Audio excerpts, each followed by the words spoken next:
gente, tudo bem? Então vamos começar o nosso papo que foi tão pedido para mim no meu Instagram, nas minhas redes sociais. Queriam lives, eu não consegui por conta do tempo, mas eu trouxe aqui no VRT Channel.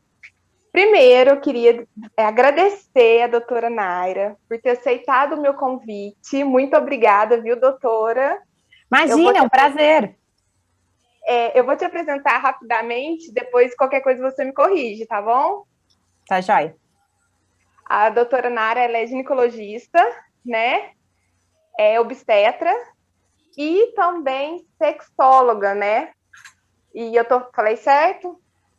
Na verdade, eu não sou sexóloga, mas eu atendo muitos casos de queixas sexuais no consultório.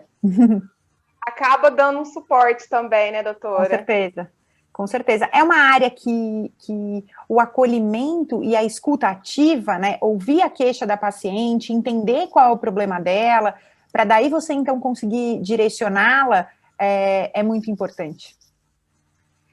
Doutora, eu já vou começar. Eu acho que é uma pergunta que eu tenho dois filhos, então eu participo muito de grupo de mães e é uma pergunta assim que toda, assim, claro que não são todas, mas a maioria das mamães fazem após o parto. Por que que o libido diminui tanto? Então, a gente vai lembrar do nosso ciclo menstrual e daí a gente vai conseguir entender por que isso acontece também no pós-parto. Quando a gente tem o ciclo menstrual e ele começa no primeiro dia da menstruação, ele tem ali, se você pensar num ciclo menstrual médio de 28 dias, ele vai ter 2 semanas, 14 dias de aumento do estrogênio até chegar na ovulação.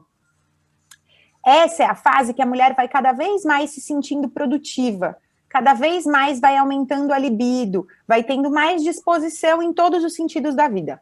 Daí ela ovula.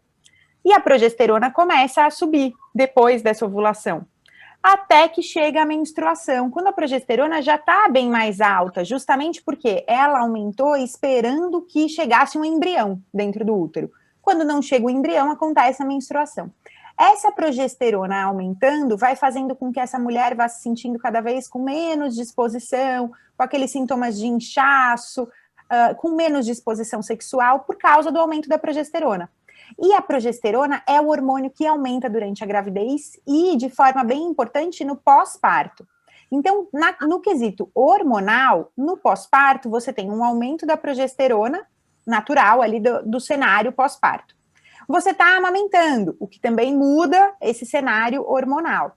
E você tem um novo, enfim, uma nova rotina em casa, né? Um novo ser habitando em casa, uma outra condição, que também tem influência na resposta sexual. Até é engraçado que todo mundo, assim, a maioria das mães que passam por isso brinca e fala assim, gente, o tempo que eu tenho, eu quero dormir, né? Porque é uma fase muito exaustiva, né? Principalmente com o primeiro filho, que é tudo muito novo. Então, assim, nós mulheres, a gente romantiza muito a gestação, né? Eu falo que eu romantizava demais. Tudo bem. Então, na hora que vem mesmo a realidade, as acordadas de madrugada e cólica, enfim, a gente fica completamente perdida no cansaço, na culpa, às vezes, de estar sentindo cansada, né? Então, até brinca, o que a gente quer é dormir, né? Eu acho que A nada gente como uma boa. romantiza a gestação, o momento do parto e a maternidade como um todo, né? Então, daí você mesma falou, ai, mas eu me culpo porque eu não brinco, ou eu me culpo porque eu não dou atenção, eu me culpo por estar cansada, né? É essa culpa que nos acompanha, a nossa sombra o tempo todo. A gente faz determinada coisa, foi nossa escolha, então agora eu vou investir mais tempo no trabalho, e daí eu vou ficar menos tempo com meu filho, foi sua escolha, mas daí você se culpa, ai, mas eu tô ficando menos tempo com meu filho, mas daí se eu fico mais tempo com meu filho, eu falo, ai, mas eu devia estar trabalhando mais. Então eu acho que quando a mãe vem, a culpa vem junto. Eu acho que eu acho que além de tudo também, eu falo que uma boa conversa com o marido também, né? Eu acho que é fundamental, porque é uma mudança, claro, na casa como um todo, mas para a mulher não tem nem comparação, porque além de tudo, tem os hormônios que mudam, como você mesmo citou no começo, e tanto que eu estava lendo quantos casais separam no puerpério da mulher, né? Então, por isso com a conversa, eu acho que o diálogo, até durante a gravidez, até com vocês, médico também, né? Participar desse momento é importante, né? A gente deve entender que para a mulher, e para você que já teve 2 filhos, talvez você se lembre disso, a gente tem uma mudança de identidade depois do parto, né? Até uma inadequação de, nossa, aquela roupa que eu usava antes, eu não estou falando da roupa da gravidez, estou falando da roupa de antes de engravidar. Putz, aquilo não me cai tão bem agora, aquele cabelo que eu usava antes não me cai tão bem agora, porque as suas necessidades são outras, o seu corpo se modificou pelo processo da gestação e do parto. E por isso também você tem essa influência da falta de libido e da falta do se sentir bonita, né? Do se entender naquele novo contexto. Você amamenta, então suas mamas podem vazar, ou podem estar mais inchadas, mais sensíveis. Então, é um novo momento da mulher que já é difícil para ela aceitar e internalizar. Se o marido não, ou o companheiro, enfim, não entender que aquele é um novo momento, que ele precisa acolher aquele momento, que ele precisa entender qual a necessidade dela naquele momento, ou o que está deixando ela mais desconfortável, daí vai ficar muito difícil. E eu tenho um projeto que eu sou uma das idealizadoras, que chama Carreira e Mamadeira, falando sobre a junção da maternidade na construção da nossa carreira.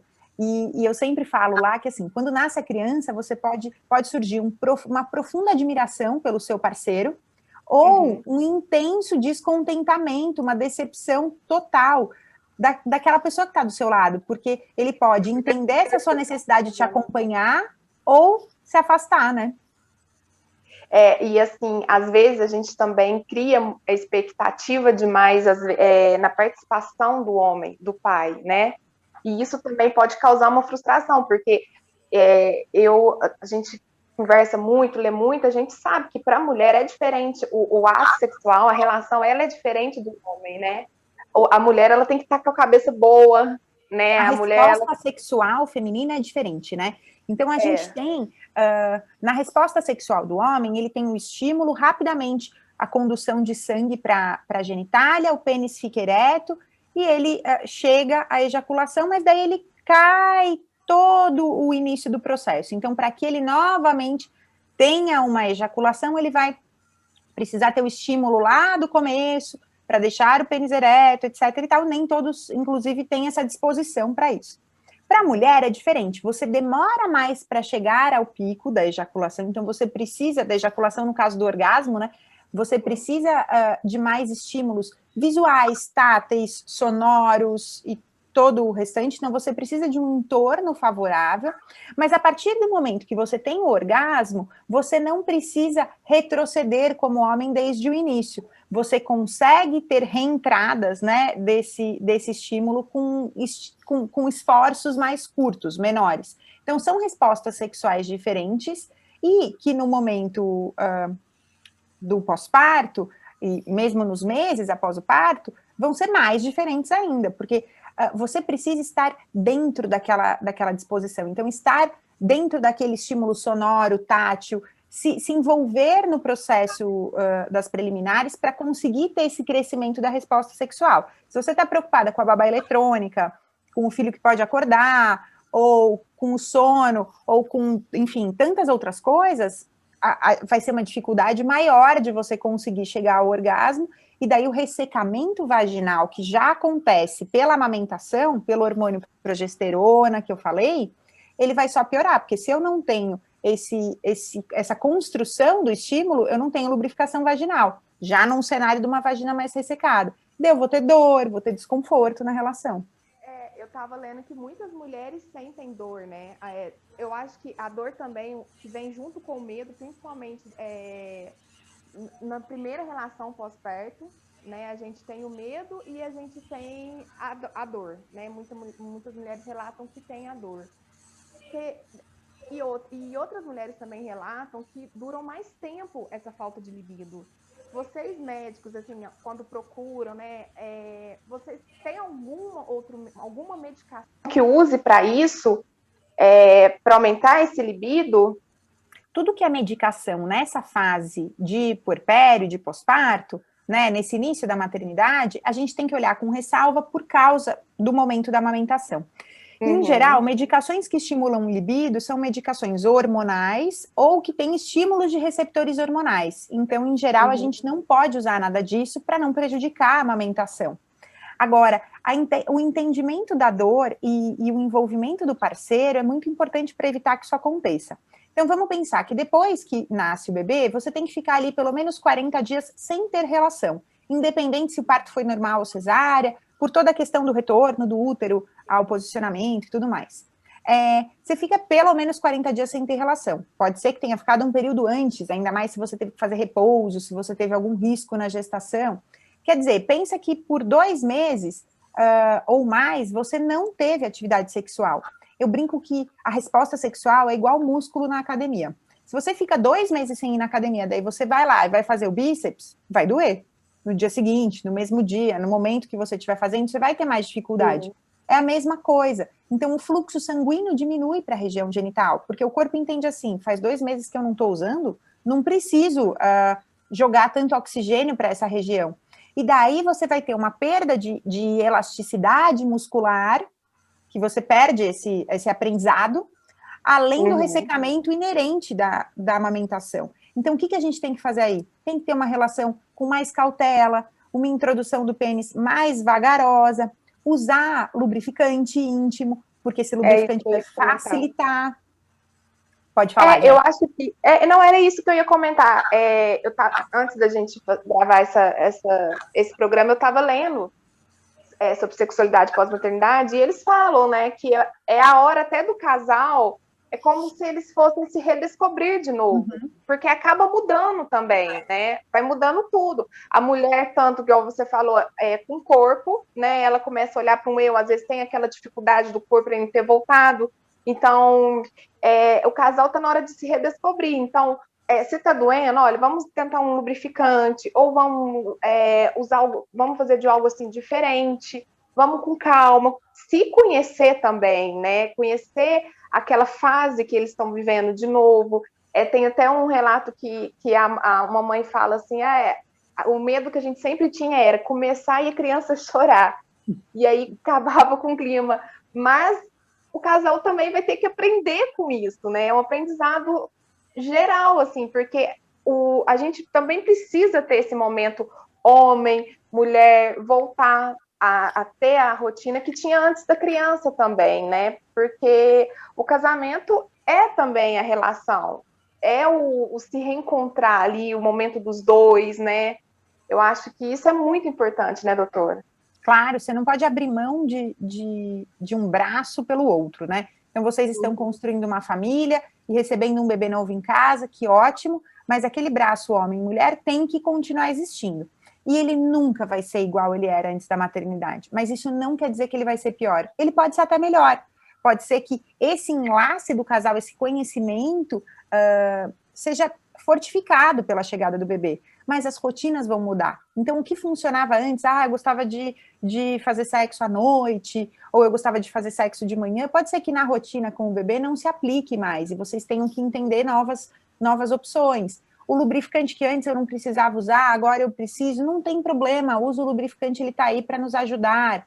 Mas eu estou com dor na penetração. Tente algumas opções de estímulo externo só, mas com o casal junto. Vá redescobrindo esse cenário do casal junto, para daí ir evoluindo. Ou nessa posição que antes eu gostava, agora ela dói. Beleza, tenta outra. Pode ser que seja um outro momento da vida, né? É uma readaptação. Igual o cardápio da sua casa vai se readaptar, os horários de sono vão se readaptar, o sexo também vai se readaptar. E eu acho que empatia com um com o outro, e a mãe também não ter mais essa culpa, né? De eu não vou conseguir satisfazer tanto igual era antes. Não, né? Eu acho que ela também não pode levar como uma culpa disso. O homem é uma peça muito importante nessa fase da maternidade, seja o pai, seja o companheiro, seja né, o que for, porque tem que ter paciência, né? As coisas mudaram, igual você falou, não é que vão ser ruins, às vezes muito pelo contrário, né? Às vezes o redescobrir é interessante, né? Então, eu acho que o Diago e qualquer coisa, procure a sua médica, né? Claro. Fale, e a gente tem que mudar essa visão machista que é construída na nossa cabeça, né? É assim, busque o que te dá prazer, não o que dá prazer para o outro. E converse com o outro sobre o que te dá prazer. Assim, o outro vai falar o que ele gosta e vocês vão chegar num caminho que seja prazeroso para ambos. Não se sinta obrigada a dar prazer para o seu parceiro. Não, uma relação de troca é onde cada um entrega o que quer e recebe o que lhe dá prazer, entendeu? Então, a gente tem que mudar essa nossa visão para daí sim conversar com o parceiro e entender o que é importante para o meu parceiro, o que é importante para mim, e o que a gente vai conseguir fazer agora, contemplando as necessidades de ambos. E claro, conversar sempre com a ginecologista sobre isso, né? Isso tem que ser, faz parte do roteiro da consulta ginecológica sempre, no pós-parto, na gestação, fora. Tem que parar com esse tabu, né, doutora? Às vezes a gente está tão na frente, não.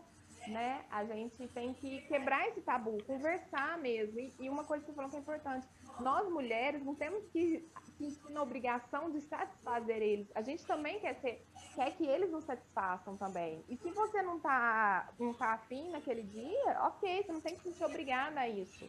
E tá tudo bem. Por como também, às vezes, o marido também às vezes chega tão cansado e a gente não entende, né? Seja para qualquer outra coisa. Então, eu acho que essa troca, né? Eu acho que essa troca de olhar um para o outro, a mulher também se enxergar como eu quero, eu não quero, eu gosto assim.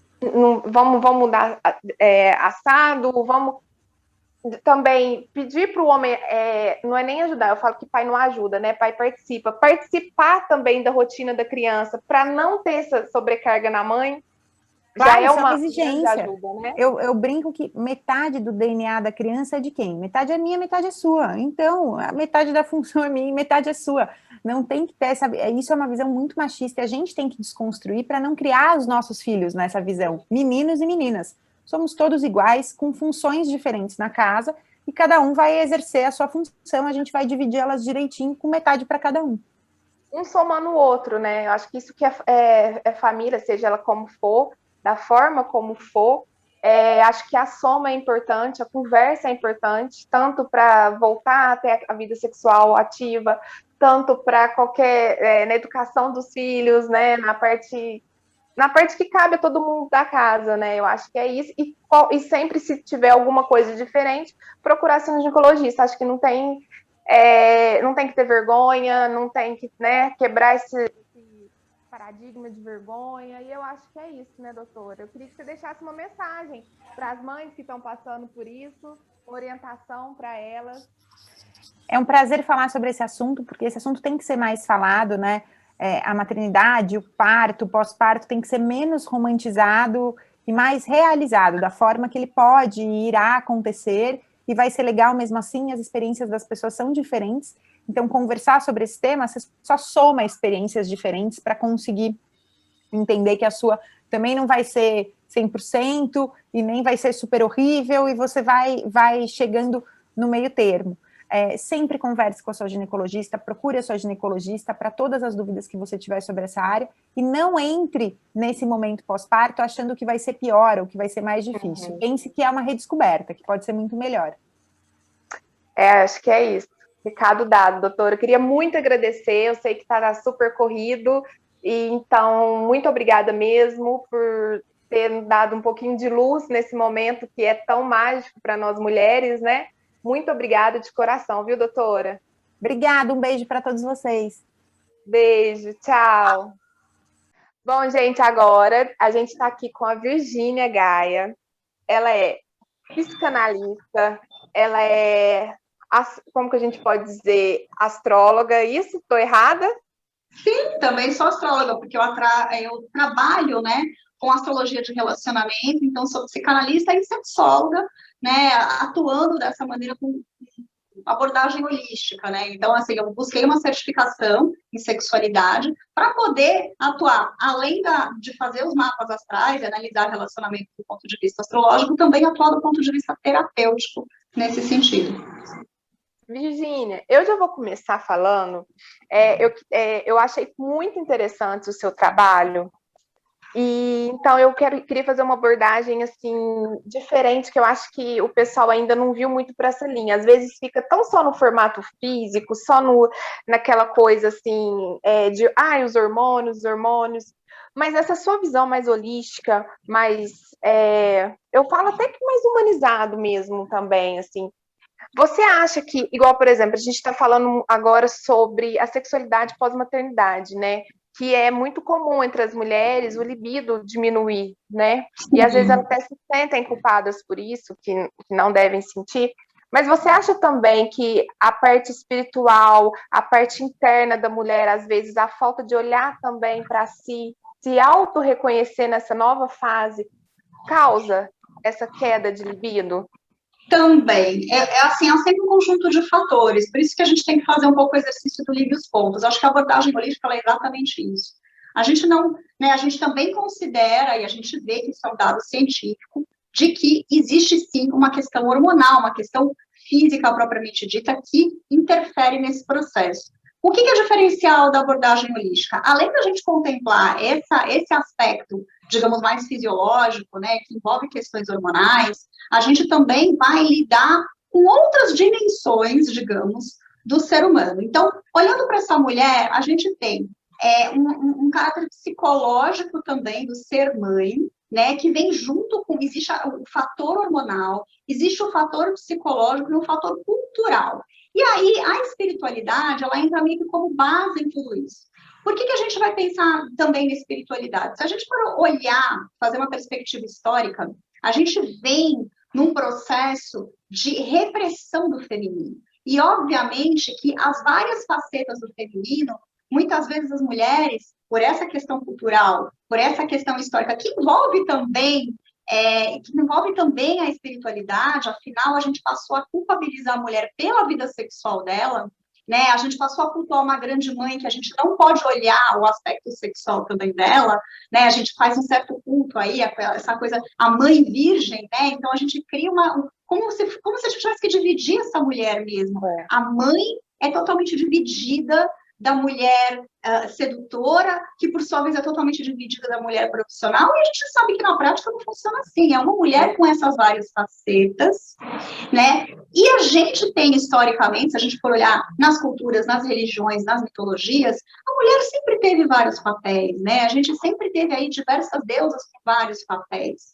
E é um pouco disso que a gente tenta trabalhar para lidar com essa questão, que assim, existe a questão hormonal que é inexorável, que é inegável, mas a gente trabalha com todo esse outro processo. E o que acontece muito é que a mulher muitas vezes se sente dividida, se sente culpada por não corresponder, até porque foi tratado para ela que ela deveria sempre corresponder, ela tem que sempre agradar, ela tem que estar sempre pronta, né? Então ela já tem uma carga da criança, né, que já é uma carga por si só bastante grande, mas ela ainda sente que ela tem que corresponder.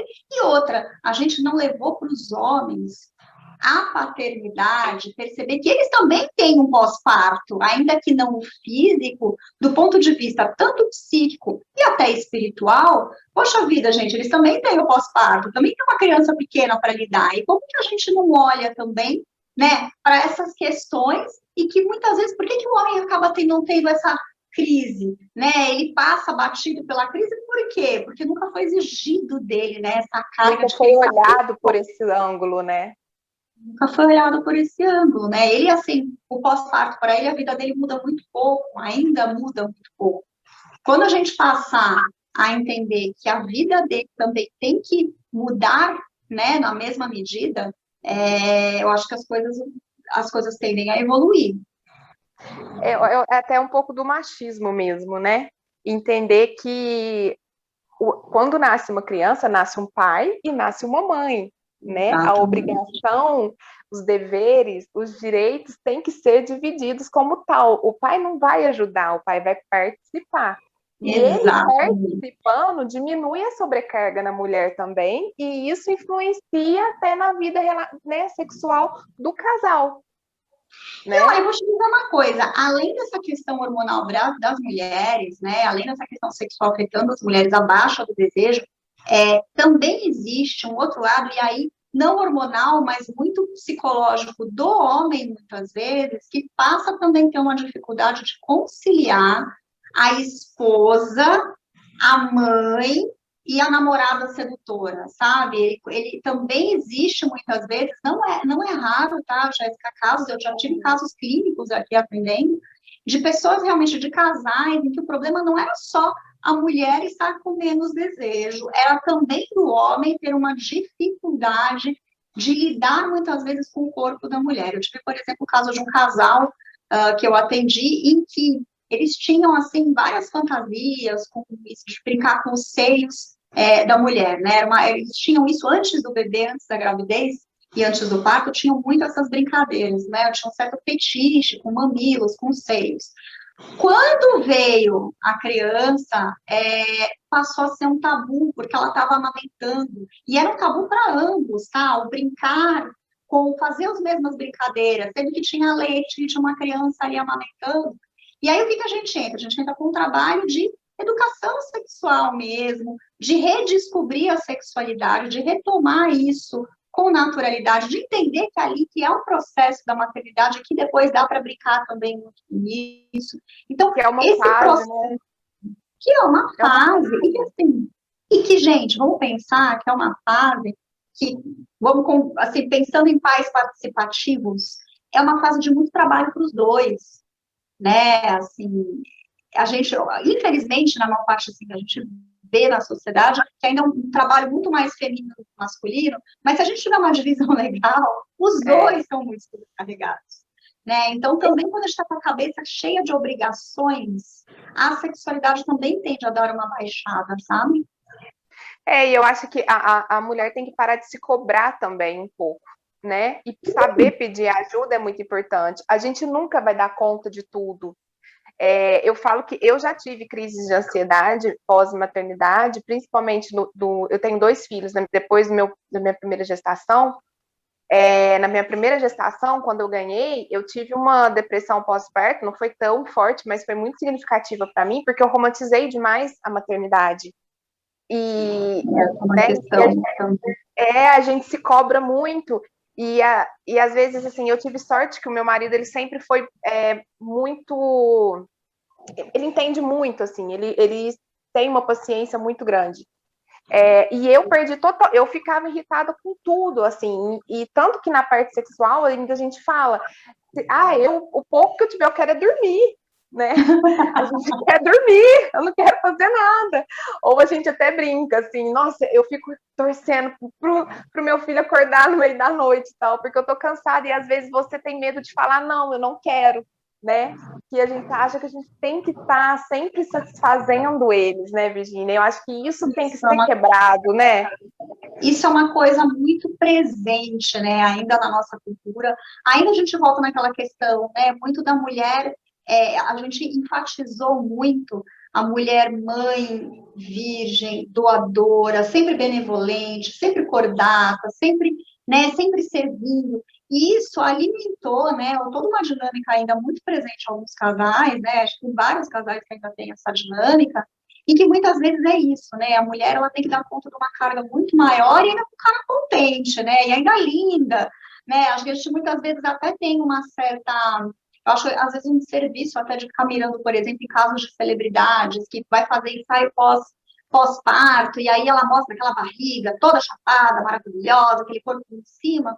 E, gente, para a maior parte das pessoas, especialmente aquelas que não vão fazer um parto já com cirurgião plástico, com fazer abdominoplastia logo depois, para a maior parte, a esmagadora maioria das mulheres, e até no processo natural pós-parto, o corpo demora um pouquinho mesmo para voltar, né? Assim, tem às vezes nem volta a ser o que era antes. E tem várias mudanças, né, que precisam ser, assim, que precisam ser aceitas também. O corpo de cada um. Algumas mulheres voltam a ter um corpo, né, parecido com o que tinha antes, outras não. Algumas coisas no corpo também vão mudar, e isso tem que ser naturalizado também, né? E aí, assim, a gente perceber que até o se cuidar no pós-parto é um se cuidar de fazer por se sentir bem, por cuidar do próprio corpo, até por questões de saúde, mas não tornar isso também uma ansiedade, uma obsessão, né, assim, de não estou a contento, né? Essa ânsia é muito tem que ser administrada e até desmistificar. Você falou da romantização da maternidade, se a gente for buscar a história de religiões da antiguidade, deusas e mitologias, existem vários tipos de mãe, né? Na mitologia, as deusas, existem mães boas, existem mães que também são más, mães que punem, existem conflitos de mãe e filha, existem dificuldades na maternidade, existem aquelas mães perfeitas também, né? Assim, não digo perfeitas, mas mais As benevolentes. órfãs, né? Tem Também. existem vários tipos de mães. Isso é uma coisa que nós, na maneira como a gente vê a nossa cultura hoje, e até por questões religiosas, a gente quer uma mãe igual. A gente, inclusive, diz que as mães só mudam de endereço. É uma mentira, né? As mães são todas iguais, só mudam de endereço. Oi? Nem um pouco. Nem um pouco. Nossa, não, como que seria, como que a gente ainda trocar experiências, né? E tanto que as mães são tão diferentes uma das outras porque cada pessoa recebe uma criação diferente, né? De antes de se tornarmos mães, a gente teve outras experiências, né? Do que a outra que está ali. Então, eu vou passar algo para o meu filho que eu vivi e a outra não. Então, eu falo que é uma das. Você falou, você foi bem lembrado. É um dos dizeres mais irreais que existe, muito, né? assim, dizer que as mães são, né? Até porque os filhos chegam em contextos completamente diferentes, né? Existem pessoas que também. E outra, sempre que a gente vai olhar para um filho, a gente vai olhar também para a nossa relação com a nossa infância, né? Do ponto de vista psicanalítico, isso também acontece. Então, a nossa relação, muitas vezes, com a nossa mãe, então, existem coisas que a gente vai repetir, ou que a gente não quer repetir, ou que a gente vai lembrar, e que isso precisa também entender que cada mulher vai partir de um ponto para ser mãe, né? Assim. Você falando essa questão da nossa mãe, eu estava lendo uma reportagem também que um dos motivos também da queda de libido é muito do inconsciente também da mulher. Sim. Às vezes lá atrás, lembra quando a nossa avó falava tinha muitas crenças em relação à sexualidade após a maternidade, e às vezes no inconsciente a gente carrega isso e nem se dá conta, né? Você acha que isso também influencia também nessa parte da sexualidade? Sempre existe um fator, e esse fator existe um fator hormonal, um fator que é, digamos, neuroquímico, a nossa química cerebral, né, os nossos neurotransmissores, mas isso também existem fatores culturais e fatores psicológicos que vão sim contribuir para isso, e que vão ser muitas vezes determinantes ali sobre qual o peso que essa questão hormonal vai ter. Se isso vai virar, de fato, uma depressão pós-parto muito difícil, uma queda de libido que vai demorar a voltar, ou se isso pode ser um processo mais rápido, mais natural, mais tranquilo, né? Acho que tudo isso tem a ver, sim, do como a gente vai resgatar um pouco, olhar um pouco, lembrar, pelo menos, de questões inconscientes de quando a gente era criança. Também a nossa relação com o feminino, com a maternidade, com a nutrição, com o cuidar, né? Então, assim, essa troca do bebê. Há muitas vezes a necessidade de se perceber ali como, mais do que como nutriz, né? Se sentir responsável por alguém, né? Então, é um processo novo, né? Para mães, deveria também ser para os pais, mas muitas vezes os pais nem sempre estão conscientes disso. A gente tem um condicionamento social, digamos assim, que o pai agora só tem que ser provedor, né? Então, o pai tem que ser provedor, botar o dinheiro ali, resolver as coisas práticas, mas ele não vai se envolver muito. E aí a gente acaba não vendo, ou mesmo não dando espaço, para que essas questões psicológicas também afetem os homens na mesma medida. É como você falou, nasce uma mãe e nasce um pai junto com uma criança. Quebrar, né, isso, né? Quebrar essa coisa, gente. A gente fala que a gente está tão adiantada, mas eu falo por mim mesma. Às vezes é engraçado que às vezes a gente fala, não, eu sou empoderada, né? Eu não caio nessas, mas sem querer a gente tem alguma atitude assim. Às vezes, por exemplo, sei lá, você quer sair com a sua amiga para dar uma volta, né? ali fazer seu happy hour, mas se você tem filho, você fala assim, nossa, mas espera aí, eu tenho que pedir pro meu marido ficar com meus filhos para eu fazer isso. Ou eu tenho que pedir meu marido para ir treinar a tal hora. Gente, não é e você já pede meio com o pé atrás, né? Nossa, será que dá para você ficar com... Né? Eu já me peguei fazendo isso, né? Então, assim, a gente tem que entender... Quando eu falo a gente, eu também, como mãe, eu vejo amigas minhas, a gente tem que entender que não, o pai ele não está ajudando, o pai ele está participando. Sim, né? ele está fazendo o papel dele, né? A gente tem que, assim, uma coisa que a gente tem que entender é que não é que a gente tem que esperar uma ajuda, uma colaboração voluntária quando ele quer, não. A gente tem que esperar que ele também queira contribuir, né, na mesma medida, né? Eu acho que isso é uma coisa que tem que ser colocado para os homens, e acho que nesse ponto a gente com certeza está várias mães hoje, com todas as discussões que a gente está tendo, certamente as próximas gerações vêm melhor nisso, né? Porque isso parte muito, né, de mães, de pais, dos pais darem também essa criação, né? Eu acho que os próximos pais, acredito que das gerações futuras já vão ter essa consciência de que ele também tem que participar e participar, porque afinal, gente, o bebê foi feito ali, né, pelos dois, e tem que ter essa divisão, né? E até mesmo essa coisa, você uma coisa bem, se divertir também, ter um tempo para cuidar de si, ter um tempo para, sabe, para cuidar da beleza, do Eu acho que a maternidade ela não pode ser um peso, né? É difícil, tem as fases difíceis, mas também a gente tem que saber também olhar um pouquinho com leveza, né? Ela não precisa ser um peso, tanto até na hora, tanto até para a sexualidade do casal, ela não precisa ser um empecilho, né? Cada um ali olhando para si, porque vai mudar, mas isso não significa que vai mudar para pior, né? Cada um descobrir ali o que pode dar certo nessa fase que a gente está vivendo, né? Você acha que, por exemplo, a meditação, buscar essas outras alternativas também ajuda o casal, né? Você recebe casais aí, você deve ir para um lado alternativo que deve ajudar muito, né? Sim, sim. Uma das coisas que a gente tem que entender, especialmente no que tange sexualidade, é que, assim, uma vez que veio a criança, você tem que...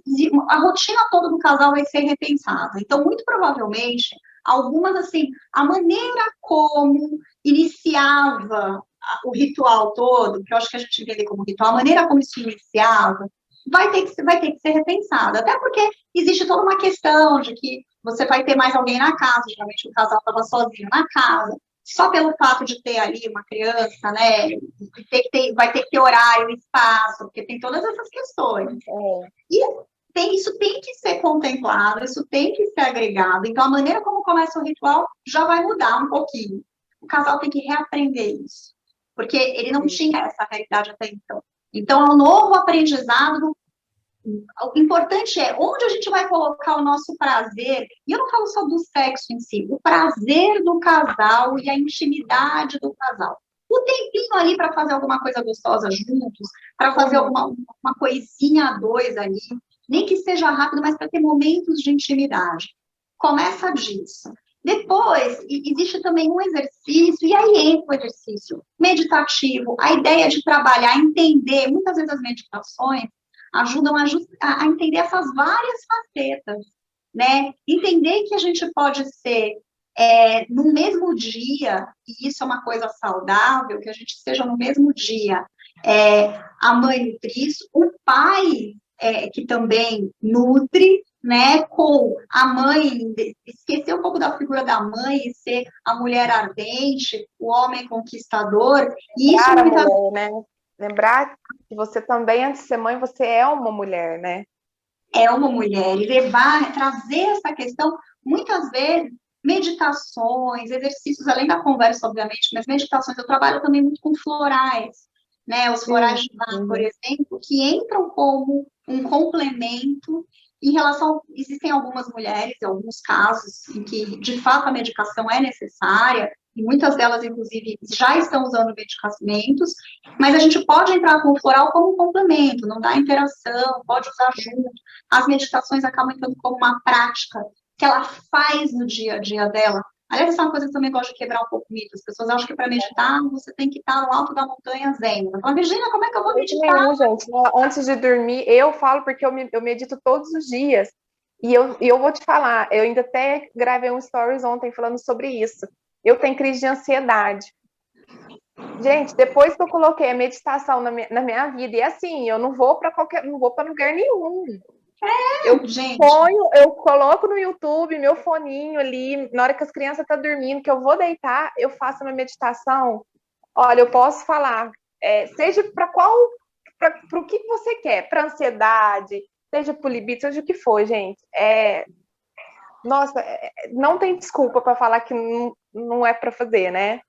exatamente, porque assim, mas as pessoas vendem muito a ideia de que quem medita é aquela pessoa muito zen, que vai estar ali, eu tenho que ter o meu match ali, o tapetinho, eu tenho que estar no ambiente.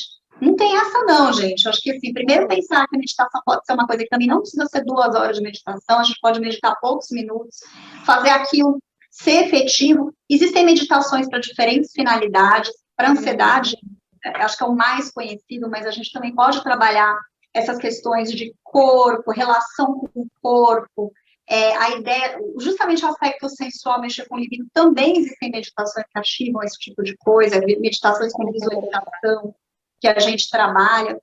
E isso tudo é integrado à vida do casal, né? Para os homens, muitas vezes, para meditações, para lidar com essas, que ele também muitas vezes não tem coragem até de lidar com essas limitações, esses medos, o medo às vezes de machucar a mãe, ou de tirar algo que é do bebê, isso, olha, a gente ouvindo aqui os homens também, vê que isso mexe também com a cabeça deles, que existe também um tabu de que eles não falam disso, eles são o papel do provedor mesmo, eles não têm que falar desses problemas, né, e não é assim, né.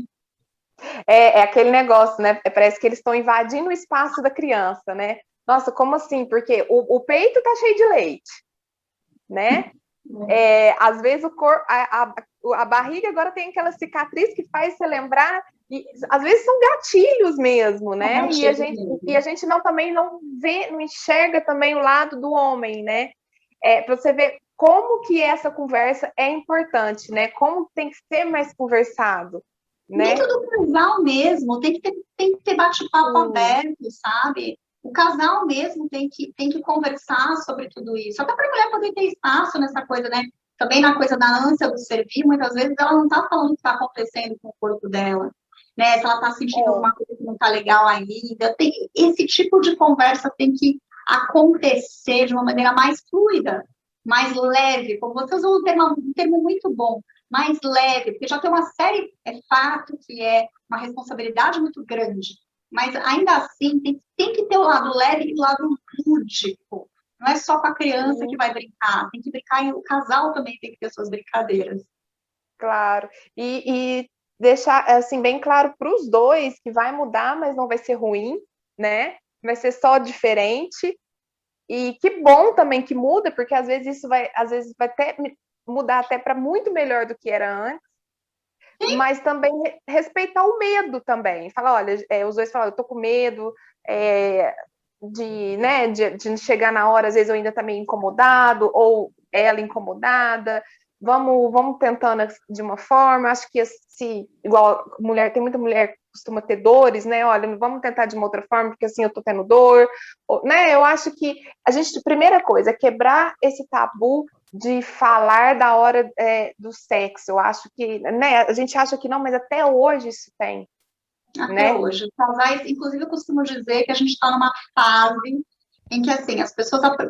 Falar de sexo hoje em dia é algo mais natural. As pessoas falam muito mais de sexo do que falavam antigamente. Mas o que é curioso é que elas falam de sexo com todo mundo, falam de sexo com os amigos, falam de sexo no bar, fazem piadas sexuais, mas as pessoas ainda não conversam com quem mais tem que conversar sobre sexo, que é com o parceiro, né? Essa conversa chega, especialmente com franqueza, essa franqueza de dizer, olha, eu tô com dor aqui, não tá muito legal aqui, olha, ainda não tô muito... Eu gosto disso, eu gosto disso, vamos tentar isso, né? Vamos apimentar de uma forma, que tal a gente trazer algo na hora da relação, para, né, E você falou a verdade, gente, é conversar, né? A pessoa, eu falo que o nosso companheiro, marido, seja o que for, é uma das pessoas que mais sabe da sua intimidade, né?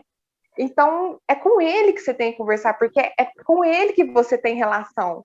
E a mulher também tem que entender que não é só ela que tem que satisfazer, né? Sim. Ele também tem que satisfazer. Então, chega e fala, olha, eu não quero. Eu gosto assim, vamos mudar, né? Vamos pensar de maneira diferente.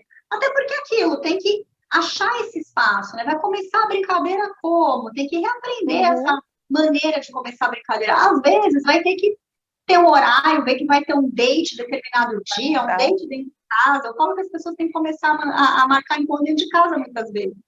Porque é uma coisa também, assim, para voltar àquela coisa do despertar, porque, olha, eu vou dizer para você uma coisa, a gente também tem um grande mito de que o desejo é algo muito espontâneo, que acontece, assim, do nada. Se a gente for lembrar lá, quando a gente começou a sair com o nosso parceiro, ou com outros parceiros também, mas a gente vai voltar lá, a gente vai lembrar que a gente ficava ansiosa esperando uma mensagem, um telefonema, a gente se arrumava, se preparava, nossa, o que será que ele vai achar, ou ela vai achar? Isso era... Então, assim, a gente tem que retomar, perceber que, assim, é uma nova relação também. E como vai estar a rotina toda mexida, novos horários, novas rotinas do casal, dá para marcar encontro e reaprender tudo isso. Poxa, então na quinta-feira vai ser o nosso dia, na sexta, no sábado, sei lá, no domingo à tarde, esse horário, e voltar para esse ritual mesmo. É um ritual. E ser prazeroso, né? E tornar isso prazeroso. Sei lá, toda sexta-feira, dia de sexta vai ser, a gente vai tirar uma horinha pra gente, sair para jantar, a gente deixa as crianças com os avós, com o tio, pede com um amigo, uma horinha que for, ou senão, tal dia a gente vai pôr a criança para dormir mais cedo, né? Vamos abrir uma garrafa de vinho. Às vezes não precisa nem fazer nada, né, assim, do ato mesmo, mas conversar, porque isso também é a relação também, né? Não é só a relação do parceiro, porque às vezes até isso após a maternidade, às vezes eu falo pela minha experiência, às vezes a gente fala assim, nossa, ele chama Davi, eu falo, nossa, Davi, a gente mora junto, mas a gente fica 2, 3 dias sem sentar nós dois e conversar. Saber como que tá o seu trabalho, o que você fez, porque toda hora é ou mãe, ou pai, ou tem que fazer isso, tem que fazer dever. Então, às vezes a gente passa 2, 3 dias morando na mesma casa, dividindo a mesma cama e não conversa. Não conversa. Né?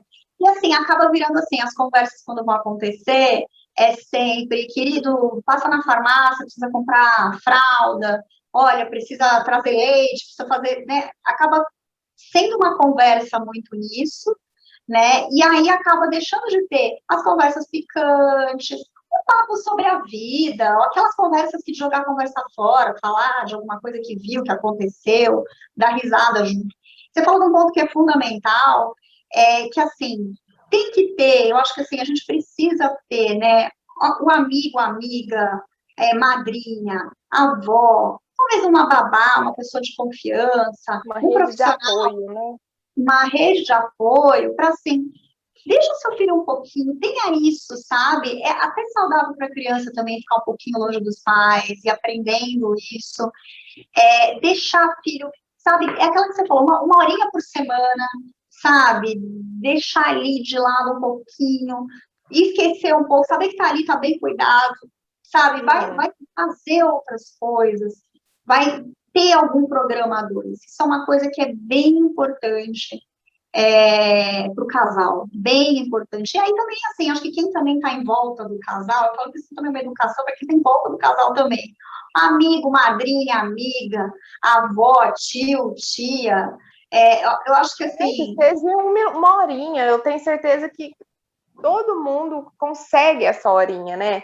Basta querer, né? Eu acho que a partir do momento que a gente quer fazer, seja qualquer coisa na vida, a gente quer realizar alguma coisa, focar em alguma coisa, a gente tem que fazer acontecer. Ninguém vai bater na sua porta e falar assim, você quer que eu fique com seu filho hoje? Ou ninguém vai bater na sua porta, né?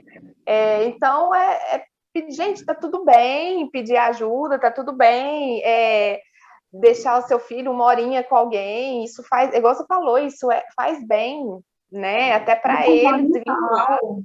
É fundamental para ir, sabe, fazer coisas. Às vezes as pessoas acabam deixando para fazer coisas para casa. Isso também é muitas vezes um erro. Ah, porque a gente precisa fazer compra, sei lá, para casa, precisa...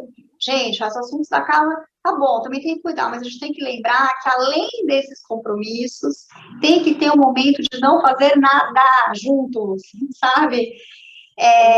Assim, uma coisa que a gente tem que entender é que, assim, o sexo em si, o ato sexual em si, ele é a coisa mais antiprodutiva e improdutiva, e justamente por isso que é bom também. Tem que ser improdutivo, tem que ser um momento lúdico. Então, é aquilo, a gente tem que estar com a cabeça um pouco livre, e eu acho que a criança também sempre é uma responsabilidade, tem uma série de coisas que tem que prestar atenção, na educação, na alimentação da criança, na saúde da criança, e isso muitas vezes sobrecarrega, não só de tarefas, mas a cabeça do casal. E aí isso faz uma diferença enorme. Aí junto que já tem os hormônios ali, que também, né, que vem... Influencia, né? Junta as duas coisas e pronto. Você tem uma fórmula para um casal. Existem muitos casamentos que acabam se desgastando logo depois, ali, os 2, 3 anos depois da chegada do bebê, né? Às vezes até antes, né? No próprio, ali no puerpério, ali, ele não dá conta, não vê que, assim, principalmente o homem que não entende, né? Tem muito homem, infelizmente, que não tem aquela paciência, aquele entendimento, acaba deixando a mulher ali mesmo. E aí ela ainda se sente culpada. A gente ainda vê... Olha, aí eu acho que entra uma coisa relacional que deve vir também desde o início, sabe, Jéssica? Assim, perceber essas conversas também tem que acontecer durante o relacionamento, sabe? No que está conhecendo, começando a namorar, eu acho que esses valores, esses conceitos, perceber qual o perfil do seu parceiro. Porque, assim, para você também, acho que ninguém quer um pai ausente, ninguém quer. E ninguém muda de uma hora para outra, né, Virgínia? Sempre dá sinaizinhos, né?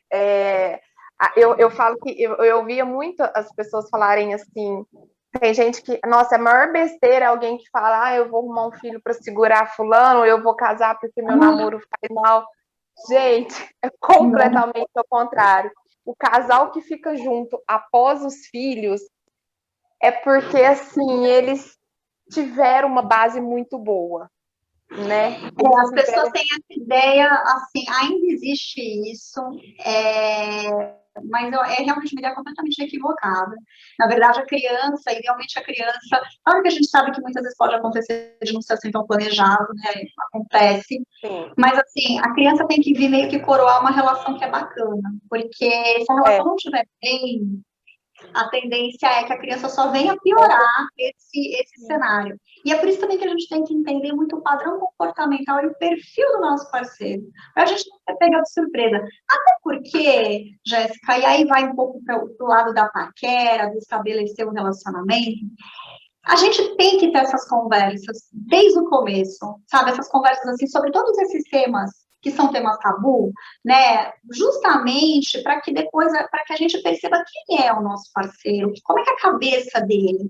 Se é uma pessoa que tem essa cabeça muito, eu diria, retrógrada, muito engessada, ou que é mesmo egoísta, né? Ou que é mesmo egoísta, né? Bem lembrado, é egoísta, não consegue entender essas questões, não consegue reconhecer que a gente tem várias questões culturais que são ruins, que precisam ser revistas. Se desde o começo ele já não mostra muito aberto esse tipo de coisa, a tendência também é só piorar. Então, Jéssica, foi um prazer conversar com você. Amei a nossa conversa, amei o nosso papo. Muita informação para as mulheres, né? Acho que é isso que é importante. Vou deixar aqui os meus contatos, quem quiser falar comigo, eu estou nas redes sociais, Virgínia Gaia no Instagram, no Facebook, Virgínia Gaia Oficial. Quem quiser também me acompanhar ali no meu site, tem informações sobre os meus atendimentos, parte terapêutica, tanto como astróloga, parte, né, como psicanalista também. É só ir lá no meu site, virginiagaia.com.br. Obrigada, Jéssica, mais uma vez pelo convite. E a gente se fala, tá? Foi muito bom estar aqui, conte comigo sempre. Um beijo, até mais. Bom, é isso, gente. O programa de hoje está chegando ao fim. Eu amei o nosso bate-papo com essas duas mulheres incríveis. Eu tenho certeza que eu pude trazer um pouco eu acho que de aprendizado para vocês.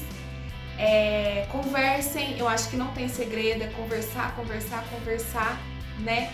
Com os seus parceiros, com suas parceiras. Não tem uma fórmula mágica, tem que ter paciência, mas é isso, né? Vamos trazer leveza para as mudanças. Eu sei que a gente tem medos, a gente tem as nossas talvez traumas com as mudanças, mas vamos falar, vamos conversar, vá atrás de ajuda, de uma rede de apoio, converse. Eu acho que o diálogo, ele sempre é a solução de tudo, de qualquer problema. E é isso, gente, nessa Semana das Mulheres eu quis trazer um programa assim, bem especial que possa somar mesmo. E falem, tá? Falem, a gente tem que ter voz sempre. É isso, um beijo. Mais uma vez eu falo, minha rede social tá aqui, ó, aqui embaixo. Se tiverem sugestões também de pautas, podem me trazer, podem me pedir, que eu tento fazer de tudo pro melhor para vocês. E é isso, gente. Um beijo, até o próximo programa. Muito obrigada por você estar aqui no VRT Channel. E é isso, tchau, até mais.